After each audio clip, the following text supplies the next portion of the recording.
Ok, Vladimir Poutine vient de signer un contrat très intéressant avec la République du Congo. Un contrat qui construira des gazoducs ou des tuyaux ou des pipelines partant de Pointe-Noire jusqu'à Brazzaville.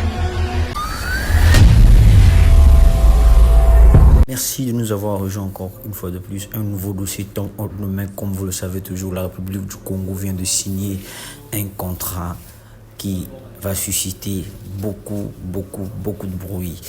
Merci encore une fois de plus de vous abonner, d'appuyer la cloche de notification et de ne pas oublier de vous scotcher. Restez jusqu'à la fin car nous avons des révélations qui vont vraiment attirer l'attention du grand public. Est-ce que ce contrat sera vraiment bénéfique pour la République du Congo? Quelles sont les dispositions à prendre pour permettre à ce que ce contrat soit vraiment équitable? Merci de nous avoir rejoints. Suivons la vidéo.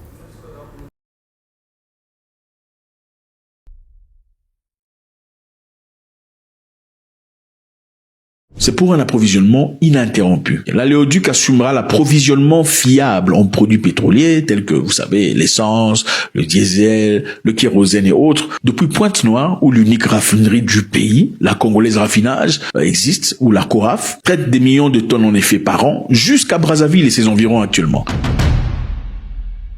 Parce que le Congo-Brazzaville dépend principalement des transports routiers pour faire cela. Transférer le pétrole, on se sert des grands camions et tout le bazar. Et les grands camions ne viennent jamais sans difficulté. Il y a généralement transport inefficace et sujet aux perturbations en raison de difficultés d'infrastructure et des longues distances. Qu'est-ce que l'oléoduc fera? L'oléoduc rationalisera ce processus, réduisant les retards et garantissant une disponibilité constante de carburant dans le pays et dans la sous-région. La capitale qui compte environ 1 800 000 personnes. C'est-à-dire, si on transporte le carburant à travers les camions, il y a des difficultés. Il peut y avoir accident, il peut y avoir blocage routier, il peut y avoir des difficultés, des imprévus. En transférant le carburant à travers des tuyaux permanents, on est certain du montant ou du nombre ou des litres qu'on va recevoir par jour. Avec un camion, on peut pas être certain. Vous savez, surtout en Afrique, ça vient à quelle heure? 13h, 13h15, 18h? Qu'est-ce qui s'est passé dans les rues? Mais avec l'Aléoduc, on est certain que ça va arriver. On peut comptabiliser, sachant que chaque jour, on produit autant. Chaque semaine, on en fait autant. Et être certain de ces caisses. Comment le Congo en bénéficie?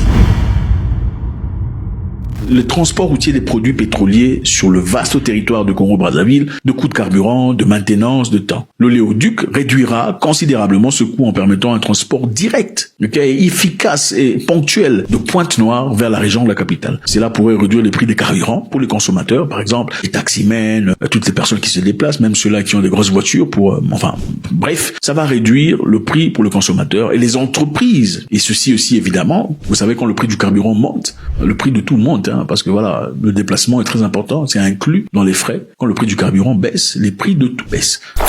Donc ceci va stimuler l'économie, ceci va booster les activités économiques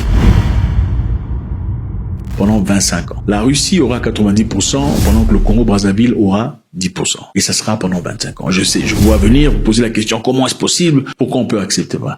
C'est un projet de co-entreprise entre une entreprise russe et la grande entreprise congolaise. Alors, qu'est-ce qui va se passer? Pourquoi 90 à 10? On travaille sur un système qu'on appelle BOOT, ou B-O-O-T. Je ne sais pas comment vous faites l'équivalent en français, je ne suis pas francophone, excusez-moi, je parle en français pour vous permettre de comprendre. Je suis pas francophone du tout. Ma langue de base, ce n'est pas le français, je n'ai pas étudié en français. Alors, j'ai appris le français fait avec le temps. Ce que je veux dire, c'est quoi? Boot, ça veut dire B, c'est pour build, O, c'est pour own, O, c'est pour operate, T, c'est pour transfer. C'est-à-dire build, construire, own, c'est-à-dire prendre propriété. Ok? Opérer, operate, comme vous le comprenez, et T, c'est pour transfert. C'est-à-dire, vous construisez, quelqu'un construit les infrastructures, quelqu'un mène, les Russes viendront construire. Ils apporteront leurs infrastructures, leurs tuyaux, leurs capacités, leur expertise. Ils apporteront leurs fonds, leur argent, c'est-à-dire le gouvernement brazzavillois ne dépensera pas beaucoup d'argent dans ce projet. Ce sont les Russes qui font tout ça. Et après avoir fait ça, on va dans O pour own. Les Russes prendront charge de l'entreprise pendant un temps. Okay? Ensuite, operate, ils vont exploiter l'entreprise. Ensuite, T pour transfer. Après 25 ans, ils vont transférer l'entreprise à Brazzaville. Donc, ils construisent, ils opèrent, ils exploitent et puis ils transfèrent. C'est un bon deal ou pas pendant 25 ans. Mais en attendant, à leur départ, évidemment, après ce transfert, le Congo-Brazzaville aura ses infrastructures à elle. J'espère simplement que quelque part il est écrit dans le contrat que les Brazzavillois ou les Congolais apprendront à manipuler, à fonctionner. C'est-à-dire, en cas de difficulté, on n'aura plus besoin de faire appel aux Russes pour venir arranger. Donc, BOOT, B-O-O-T, c'est ça le projet dans lequel ils sont. Alors, vous posez certainement la question de savoir comment est-ce que le Congo gagne. Évidemment, le Congo gagne dans plusieurs domaines, comme vous le comprenez. Mais premièrement, ce qu'on ne souligne peut-être pas ici, c'est la diversification des marchés. C'est-à-dire, diversification de partenaires. Le Congo a été colonisé par les Français pendant très longtemps. Et les Français ont fait ce qu'ils ont fait. Ils ont créé une certaine monopolie dans beaucoup d'endroits. Et évidemment, le président a réalisé qu'il était peut-être temps de ne pas tout donner. On ne place pas tous les œufs dans un même panier. Sinon, à un moment donné, quand le panier tombe, tous les œufs se cassent. En cas de difficulté avec la France, ça devient compliqué si vous vous fiez à la France sur tout ce que vous faites. Il est donc impérieux de diversifier ses partenaires. Il y a un vers l'Occident et un vers l'Orient ou l'Est. Donc c'est ça, c'est la première chose qui est très importante. Secondo, le contrat qu'ils ont signé avec la Russie n'aurait pas été le même contrat avec la France.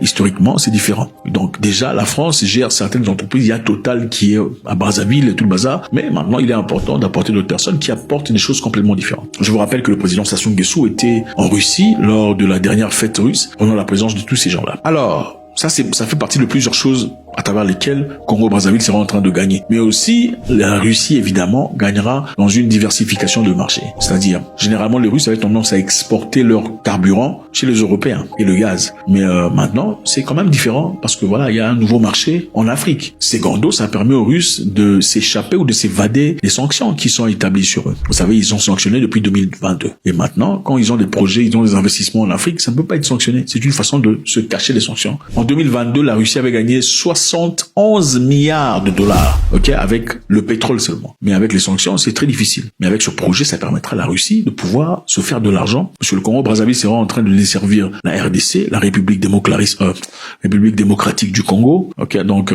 voilà, ça sera Brazzaville à peu près 1 800 000 personnes, pendant que Kinshasa a à peu près 17 millions de personnes. Ok, 17 millions de personnes, c'est tout un pays. Bien que voilà, la RDC ait des couches de pétrole, il y a malheureusement pas de moyens de raffinage. Le carburant viendra de Brazzaville vers Kinshasa pour servir à cette population. Et aussi en faisant ce gazoduc, ça permettra à ce que ça vienne à un prix beaucoup plus abordable. N'est-ce pas ou bien? Ok, Pinama Kofi. Qu'en pensez-vous, chers abonnés, par rapport à ce contrat? Est-ce que ce contrat viendra vraiment faciliter les choses dans le sens là où cela permettra à ce que le pays puisse avoir un coup d'avancer? Ou bien ce contrat est juste une façon de traîner le pays dans la boue?